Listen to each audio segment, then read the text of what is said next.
Buenas tardes, hermanos y hermanas. I bring you greetings from the wonderful Trago-lhes os cumprimentos dos maravilhosos membros da América Latina. Como muitos de vocês sabem, o Elder Oaks e a sua esposa, minha esposa e eu fomos chamados para servir nas áreas da igreja Filipinas e Chile. Se os comentários servirem de indicação, isto provou ser mais interesse para a igreja do que se supor. Seja qual for a especulação, acredito que estou autorizado a confortá-los, informando que não fomos para essas posições como 2 dos 4 cavaleiros do Apocalipse. Para os que procuram por um sinal em tudo isso, peço que considerem como o sinal de uma igreja internacional maravilhosa, com membros missionários espalhando-se de maneira firme entre línguas e continentes. É uma alegria reunir-nos com os santos dos últimos dias em qualquer lugar e a servir ao seu lado, seja em nosso país ou no exterior, e agradecemos por suas orações e pelo seu trabalho. Tal serviço realizado pelos 12 não é novo, e preciso dizer que nossa geração enfrenta menos problemas para fazer a obra que nossos predecessores. Ainda melhor que tudo, eu estou com a irmã Holland ao meu lado, ao invés de deixá-la em casa provendo cuidado para nossos filhos e para casa. Não preciso preocupar-me em realizar nenhum trabalho braçal ao longo do caminho para ter uma passagem até Santiago do Chile. Voamos em uma viagem algumas horas no moderno jato de passageiros, ao invés de navegarmos durante semanas e até meses em terceira classe de um navio. Não parti sofrendo os calafrios causados por febre e cólera. Embora eu tivesse um resfriado, em um trecho de nosso voo tivesse 1 hora de atraso. Gostaria que esses últimos sacrifícios me qualificassem um dia a ficar frente a frente com Pedro e Paulo e Brigham Young. Como muitos de vocês, eu cresci ouvindo histórias dos primeiros missionários que rumaram Canadá, na Europa continental, Pacífico, México, Ásia. E, recentemente, li a respeito de Parley P. Pratt no Chile, onde os Pratt perderam e enterraram um filho recém-nascido em Valparaíso. Li a respeito do Elder Melvin Ballard, que foi chamado para dedicar a América do Sul, enquanto este maravilhoso continente era um campo missionário recente e bastante assustador. O serviço que edifica uma nova igreja não é solicitado casualmente nem dado por impulso. Ocasionalmente, os obstáculos são de grande preço, e o preço pago muito alto. E falamos não apenas daqueles primeiros irmãos que deixaram de servir seu país, mas mulheres que o apoiavam, e ainda sustentaram a si próprios e aos filhos, ficando em casa para criar e proteger a família, aquela outra porção da vinha do Senhor, de quem ele fala com tanta ênfase. No dia da partida do marido para a segunda viagem à Inglaterra, Vilat Kimball sentia-se tão fraca, tremendo tão devido à malária, que mal conseguiu apertar a mão do marido quando ele se despediu com lágrimas nos olhos, para dizer adeus. Seu pequeno Dave estava com menos de 4 semanas de idade, e só um dos filhos, Heber Parley, de 4 anos, estava bem o bastante para levar água para a família enferma. Nas horas que se seguiram à partida do marido, Vilat perdeu todas as forças e precisaram ajudá-la a voltar para a cama. Mary Ann Young e os filhos estavam doentes da mesma forma quando Brigham Young partiu para a missão. A situação financeira também era má. Uma história de se cortar o coração descreve atravessando o rio Mississippi em meio frio, vestida com roupas leves, tremendo de frio, abraçada à filhinha recém-nascida, rumo ao escritório dos dízimos em Nauvoo, para pedir por algumas batatas. Então, tremendo devido à febre, ela fez o caminho de volta, com o bebê atravessando o rio perigoso, mas nunca escreveu uma palavra ao marido a respeito de tais dificuldades. Raramente enfrentamos uma situação como aquelas hoje em dia, embora muitos missionários e membros ainda façam sacrifícios para fazer a obra. À medida que as bênçãos vêm, a igreja amadurece. Todos esperamos que o serviço nunca se torne tão árduo quanto os dos primeiros membros, mas como os missionários cantam hoje, de Oslo até Tóquio, de Seattle até Cebu, Todos somos chamados a servir. Criar nossa família e servir fielmente à igreja e fazer tudo isso, correr mais rápido do que nossas forças permitam, exige sabedoria, ajuda divina e também algum sacrifício.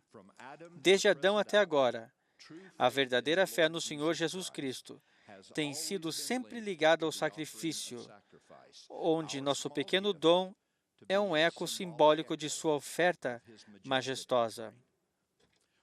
Com os olhos firmemente voltados para a expiação de Jesus Cristo, o profeta Joseph Smith ensinou que uma religião que não inclua o convênio do sacrifício não tem o poder para prometer a vida eterna.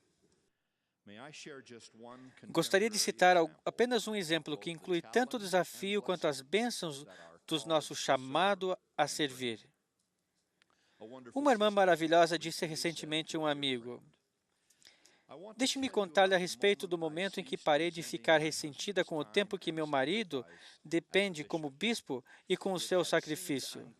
Parecia muito estranho o fato de sempre aparecer uma emergência com um membro da ala quando ele e eu estávamos sempre para sair. Certo dia, desabafei minha frustração ao meu marido, e ele concordou que deveríamos ter mais de uma noite na semana para nós apenas, além de segundas-feiras à noite. Bem, a noite do nosso primeiro encontro chegou, e quando estávamos prontos para sair, o telefone tocou. Este é um teste, disse-ele sorrindo. O telefone continuou a tocar. Lembre-se do nosso acordo. Lembre-se do nosso encontro. Lembre-se de mim. Deixe que o telefone toque. Eu já não sorria mais no final. Meu pobre marido parecia estar numa cilada, preso entre mim e o telefone que tocava. Eu realmente sabia que a maior lealdade era para comigo, e sabia que ele queria aquela noite tanto quanto eu. Mas ele parecia estar paralisado pelo som do telefone. É melhor eu pelo menos ver o que está acontecendo, disse-me com uma expressão de tristeza. Provavelmente não é nada. Se você for, nosso encontro ficará arruinado. Estou certo disso. Ele apertou minha mão e disse: "Volto já." E correu para atender o telefone.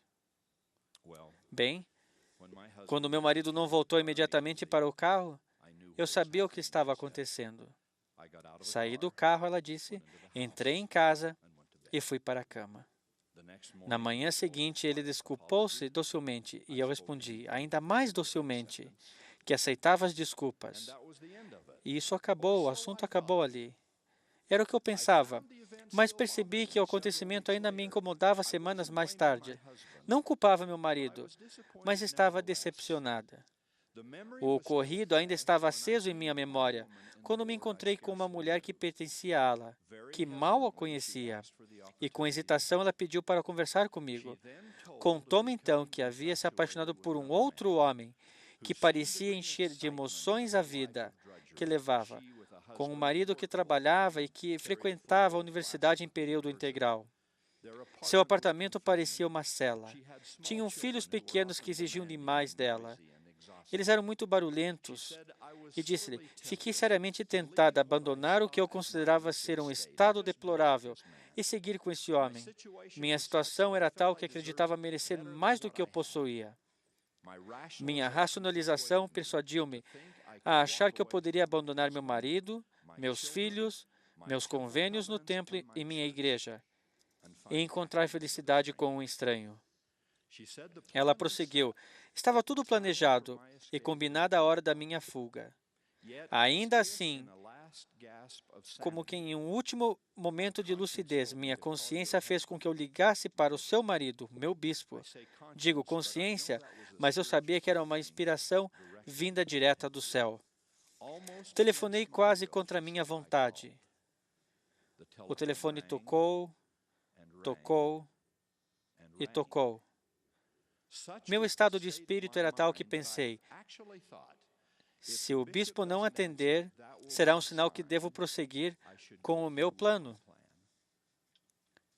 O telefone continuou a tocar e eu estava quase desligando e rumando para a minha destruição.